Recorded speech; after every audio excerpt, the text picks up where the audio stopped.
First and foremost, that is a wicked photo. I think I might use that as the cover um, of this episode.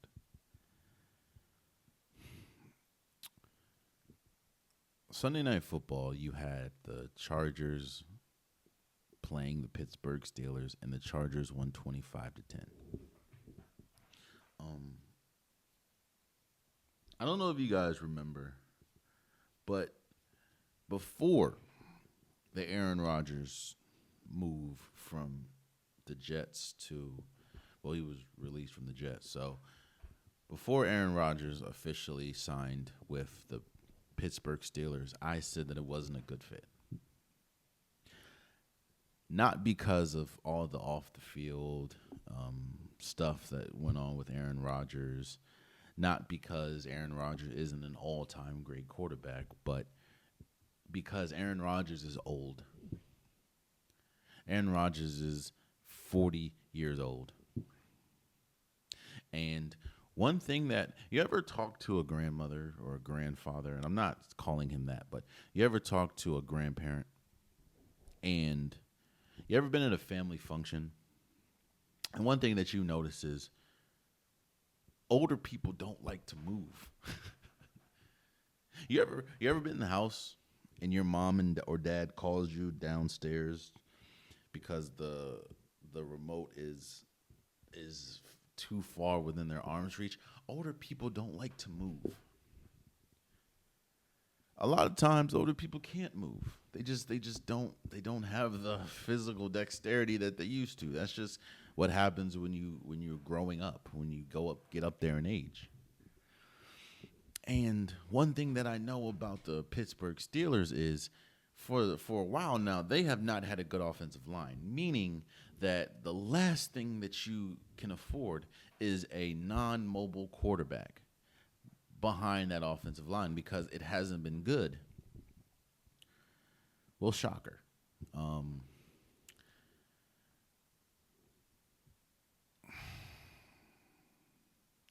do I say this?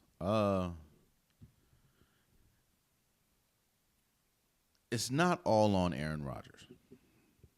But these last few weeks, we've seen the regression of Aaron Rodgers. And it's no coincidence that we've seen Aaron as he's been getting hit more, sacked more, rushed more. This offense hasn't looked good. Now, it's not just on Aaron Rodgers. I talked about this last episode. The construction of this team, the build of this team is terrible. You have one wide receiver. You don't, as good as Jalen Warren can be, he's not really that dependable of a running back. The offensive line is terrible. Your defense, even though it's been good one game this season, maybe two, that hasn't been good, even though you did pay T.J. Watt, even though you did get Jalen Ramsey, even though you do have Cameron Hayward, even though you do have Patrick Queen. This defense has not been that good, or at least that consistent. But the one thing that was consistent up until the last maybe 2 weeks has been Aaron Rodgers. But since those last 2 weeks, he's kind of come down to what you expect a 40-plus-year-old quarterback behind a bad offensive line would look.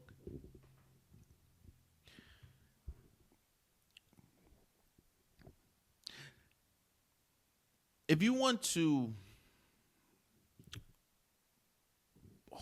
punch in this point even further, look on the other side of the field.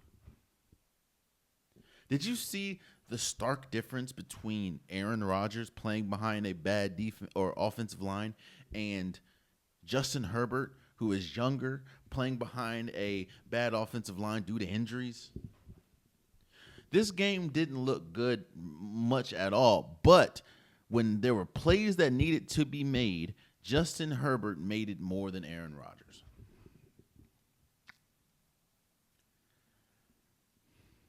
Yeah, I think this is going to be the cover of the episode.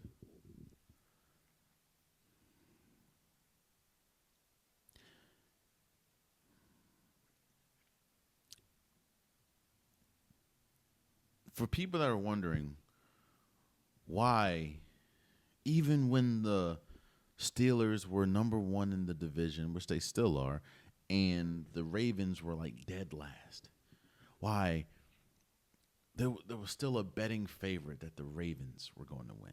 It's because this is a poorly built team. And it's not just because of Aaron Rodgers' age. It's because you know Aaron Rodgers' age, and you didn't do anything to address the offensive line, let alone you didn't even do anything before the trade deadline to do that. You knew that you traded away George Pickens, so you knew you only had really one dependable receiver. Well, shocker, a lot of people question the consistency and the effort of DK Metcalf in Seattle. You're seeing those same issues in Pittsburgh. The fact that he's the number one receiver by far, yet and still he only has 7 targets. How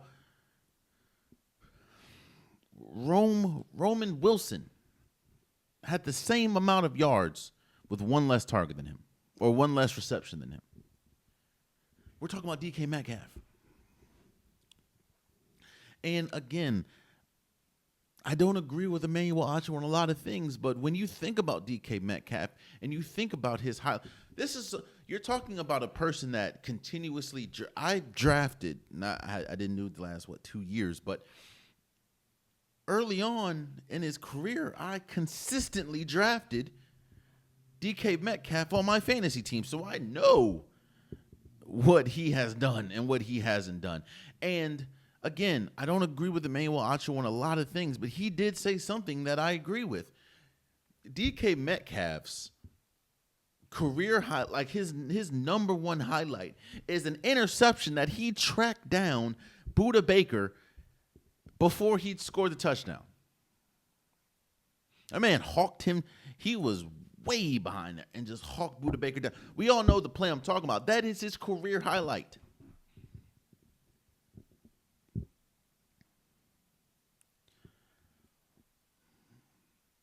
It's no shock to me that you're starting to see the holes that this team already had going into the season. You're starting to see those holes start to the drips were already happening. Now you're starting to see the house kind of flooding. Not saying that you can't fix them, but they haven't.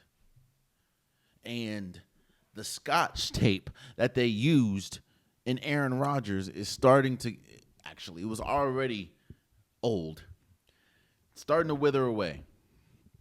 Which is why I would be shocked, at least to this point, if Aaron Rodgers continues to go after next season or after this season. Again, if you're going, I'm not saying that an older quarterback can't succeed, but what I'm saying is, did you see how mobile, and he's not even the most mobile, but did you see how mobile Justin Herbert looked compared to Aaron Rodgers? Did you see that safety and how just bad it looked?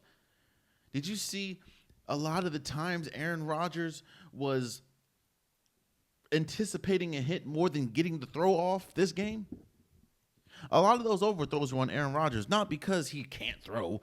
It's because he was anticipating the hit more than he was trying to get the ball out to the receiver. Because he's 40 plus years old. He's not trying to get hit, man.